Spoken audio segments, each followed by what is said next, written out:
Berjumpa kembali dengan saya Heri Petani Indonesia. Teman-teman, pada kesempatan kali ini saya sedang melakukan aktivitas biasa, yaitu sedang melakukan pemetikan tanaman cabai saya yang sekarang ini sudah pemetikan yang ke-14 kalinya teman-teman. Dan Alhamdulillah atas izin Allah, harga cabai rezeki yang diberikan oleh Allah sekarang masih bertahan di harga 50.000 untuk cabai rawit merah.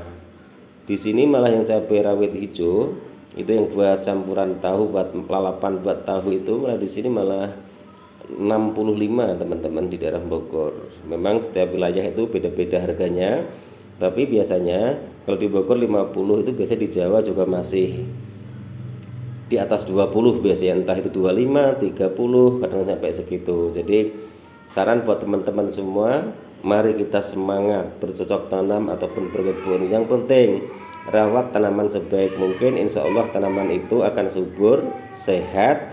Dengan tanaman itu sehat, insya Allah akan membuahkan buah-buah yang lebat sehingga bermanfaat nanti hasilnya buat keluarga kita dan buat orang-orang di sekitar kita. Jika teman-teman baru menemukan channel saya Heri Petani Indonesia, tolong bantu like, komen, dan subscribe. Siapa tahu video-video yang saya upload bisa menginspirasi teman-teman semua. Life in a world that keeps changing. Think that it's progress you're making. Copy and paste pretty faces all the time.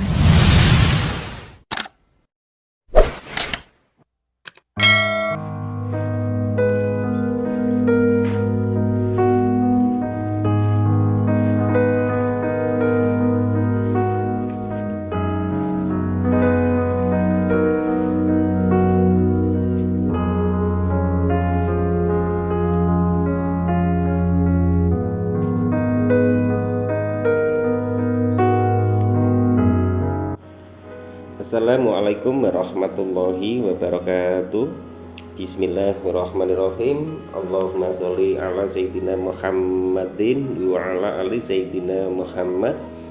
Berjumpa kembali dengan saya Heri Petani Indonesia. Teman-teman, pada kesempatan kali ini saya sedang melakukan pemetikan tanaman cabai saya yang ke-14 kalinya. Dan untuk kali ini saya hanya melakukan aktivitas pemetikan seperti biasa, dan saya pun juga tidak melakukan pemupukan untuk tanaman cabai saya karena buah-buahnya masih sangat lebat sekali. Mungkin saya hanya mengontrolnya jika tanaman ini sudah terserang, misalnya lalat buah, busuk buah, cacar buah, dan juga penyakit Anthranoxa. Itu yang harus diantisipasi, karena untuk penyakit Anthranoxa sendiri itu tidak bisa disembuhkan teman-teman.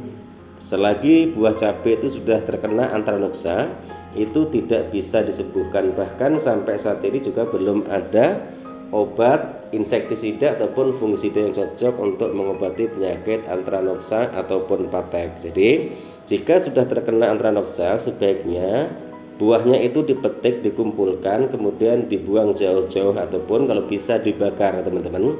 Insya Allah sehabis dibersihkan semua baru dilakukan pencegahan. Jadi mencegah Anthranoxa bisa. Untuk mengobati Anthranoxa itu setiap petani sampai sekarang belum ada yang bisa mengobati penyakit patek ataupun Anthranoxa. Jadi saran dari saya, usahakan daun-daun yang sudah tua itu dibersihkan. Tujuannya apa? Untuk meminimalisir datangnya kutu-kutuan. Jadi intinya seperti itu, karena tanaman cabai sendiri itu juga rawan sekali terhadap penyakit-penyakit, misalnya trip, tungo, keriting, layu fusarium, virus gemini, virus kuning, kemudian busuk buah, busuk batang, pokoknya banyak sekali. Hampir sama dengan tanaman melon. Jadi saya sarankan buat teman-teman semua yang menanam tanaman cabai ataupun budidaya tanaman cabai di musim penghujan. Saya pun juga sama teman-teman, saya menanam cabai ini juga di kota hujan Bogor. Jadi cuacanya tidak ekstrim lagi karena setiap harinya itu diguyur hujan. Yang penting usahakan lakukan penyiangan gulma-gulma, maksudnya gulma-gulma teman-teman, ataupun rumput-rumput yang ada di bawah ataupun jarak parit, gulutan, dan juga bedengan harus kita bersihkan. Terus daun-daun itu pun juga harus dibersihkan, tujuannya agar bisa meminimalisir kutu-kutuan, karena tanaman cabai tidak hanya dengan penyakit cacar buah, busuk buah, antranoksa, tapi juga ada trep, tungo, kutu kebul, dan juga masih banyak lagi penyakit-penyakit yang menyerang tanaman cabai teman-teman semua. Jadi sebagai petani harus bisa mengantisipasi, sering kontrol tanaman tersebut. Jangan mentang-mentang buahnya sudah banyak lebat, tanaman tidak terkontrol. Kadang-kadang tanaman buah selebat ini jika sudah terkena lalat buah, antranoksa, itu hanya butuh waktu 3 hari itu sudah busuk semua teman-teman. Buahnya itu sudah cacat semua. Pertama itu ada bintik warna coklat, nanti kalau didiamkan itu akan mulai mengering dan akhirnya merata. Jadi saya sarankan yang penting rajin jika ingin bercocok tanam atau berkebun.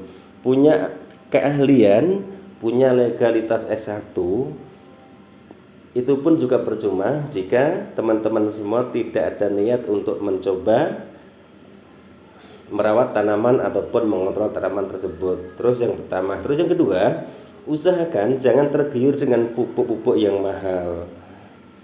Kalau bisa, bertani itu sudah payah, sudah lelah, sudah capek, bagaimana kita itu menggunakan pupuk-pupuk yang harganya murah, misalnya seperti Urea, NPK, SP3 itu masih terjangkau harganya. Dengan tergiur dengan penawaran pupuk-pupuk yang mahal, yang harganya 200.000, 300.000, nanti dijanjikan bisa panen berlipat ganda, itu jangan percaya teman-teman. Karena apa?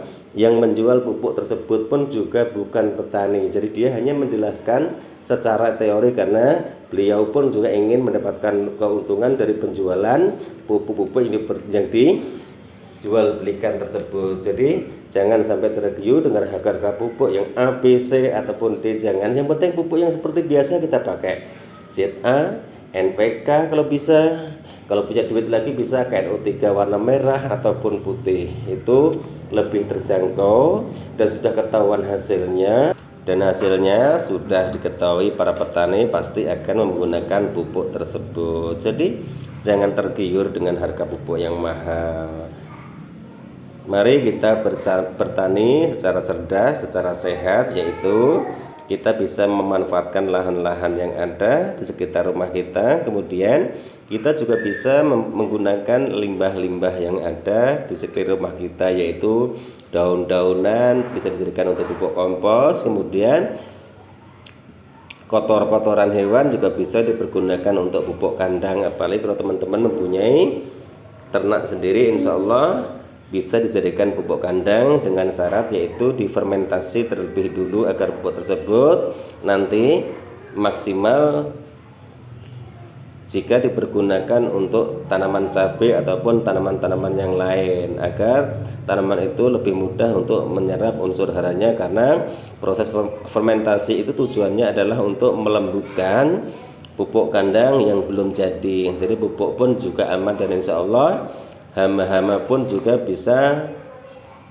terkurangi dengan menggunakan pupuk tersebut. Mungkin hanya ini teman-teman yang bisa saya sampaikan dalam video sekali ini. Mohon maaf jika ada salah-salah kata. Niat dari kami di sini hanya ingin berbagi pengalaman dan berbagi wawasan. Siapa tahu apa yang saya lakukan ini bisa menginspirasi dan bisa memotivasi teman-teman semua.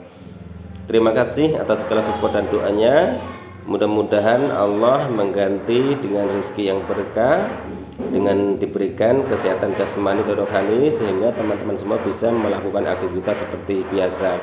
Wabillahi taufiq wal hidayah. Wassalamualaikum warahmatullahi wabarakatuh. Salam sukses buat Anda, salam sukses buat para petani di seluruh Indonesia.